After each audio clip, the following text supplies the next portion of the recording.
আসসালামু আলাইকুম। শেখ হাসিনার বিরুদ্ধে আন্তর্জাতিক অপরাধ ট্রাইব্যুনালে একের পর এক মামলা হয়েছে। এরই মধ্যে গণহত্যার দায়ে বা অভিযোগে, মানবতা বিরোধী অপরাধের দায়ে। এর বাইরে দেশের বিভিন্ন স্থানে শতাধিক মামলা হয়েছে। সেই মামলাগুলো নিয়ে এরই মধ্যে নানান বিতর্ক উঠেছে। মামলাগুলোর গ্রাউন্ড কীভাবে দাঁড় করানো হয়েছে, কতগুলো মামলা টিকবে, কতগুলোতে তিনি খালাস পেতে পারেন। সবচেয়ে বড় কথা, যেই মানবতা বিরোধী অপরাধের দায়ে, বিশেষ করে ৭১-এর মানবতা বিরোধী অপরাধের দায়ে অভিযুক্তদের বিচার করার জন্য এই ট্রাইব্যুনাল, বিশেষ ট্রাইব্যুনাল গঠন করা হয়েছিল ২০১০ সালে।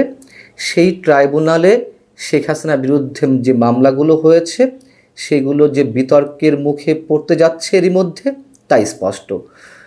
শেষটা দিয়ে শুরু করি। সেটি হচ্ছে যে মোহাম্মদ মিজানুল ইসলাম, তাকে প্রসিকিউশন টিমের সদস্য হিসেবে নিয়োগ দেওয়া হয়েছিল। তিনি অপারগতা প্রকাশ করেছেন তার স্বাস্থ্যগত অবস্থার কারণ দেখিয়ে। কিন্তু আমাদের কাছে মনে হচ্ছে যে এর মধ্যে ভিন্ন কিছু রয়েছে। তিনি বিব্রত বোধ করছেন, যেহেতু এই ট্রাইব্যুনালে জয়েন করলে শেখ হাসিনার বিরুদ্ধে যে মামলাগুলো হয়েছে সেই মামলাগুলো খুব স্বাভাবিকভাবে শুনানি হবে এবং সেই শুনানিতে তারা অংশগ্রহণ করবেন কি না।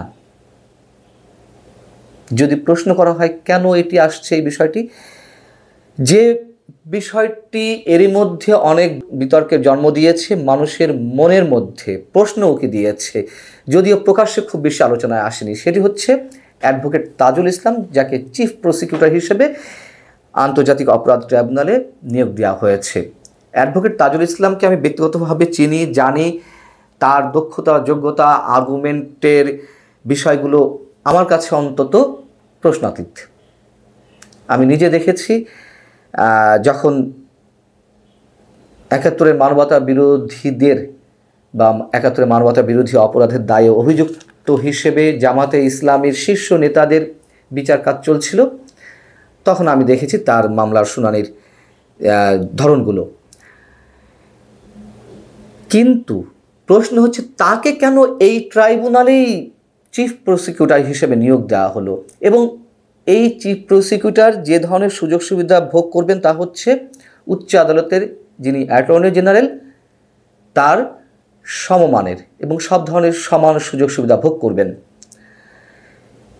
৭১-এর মানবতা বিরোধী অপরাধের দায়ে যেই ট্রাইব্যুনালে জামাতের শীর্ষ অভিযুক্তদের বা অপরাধীদের বাদী ছিলেন তিনি, এবং আমরা জামাতের স্টেটমেন্টগুলো অধিকাংশ সময় তার কাছ থেকেই পেয়েছি।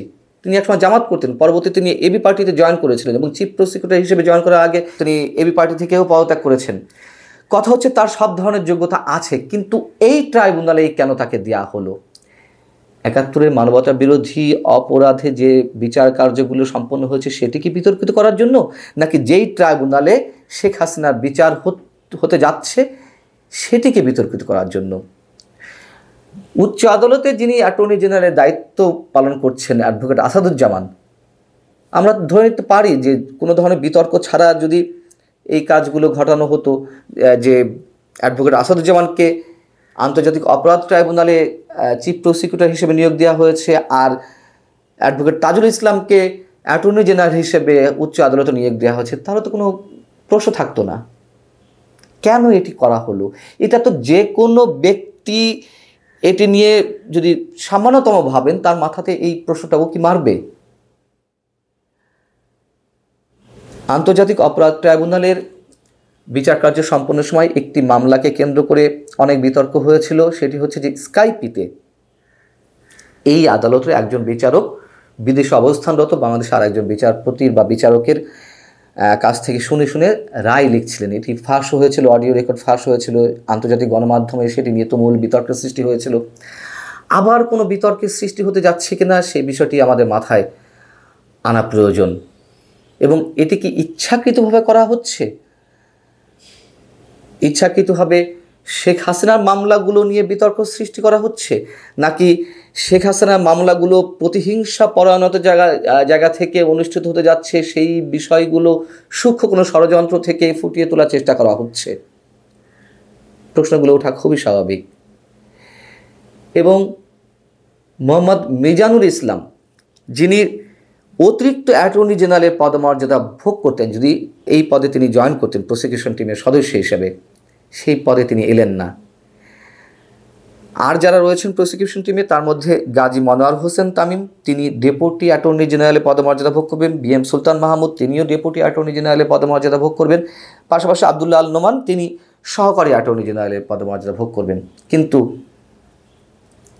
আমরা দ্বিতীয় পজিশনে যাকে মনে করছি ডেপুটি অ্যাটর্নি জেনারেলের পদমর্যাদা ভোগকারী, সেই পদে মিজানুল ইসলাম জয়েন করলেন না। শেখ হাসিনার বিরুদ্ধে যে মামলাগুলো হয়েছে এরই মধ্যে সব কিছু নিয়ে আমরা দেখতে পাচ্ছি যে যথেষ্ট বিতর্কের শুরু হয়েছে, এবং এই মামলাগুলো আদৌ কতদূর কার্যকর থাকবে সার্বিক দিক বিবেচনায় সেই প্রশ্নগুলো খুব জোরালো হচ্ছে। আল্লাহ হাফিজ, ভালো থাকুন সবাই।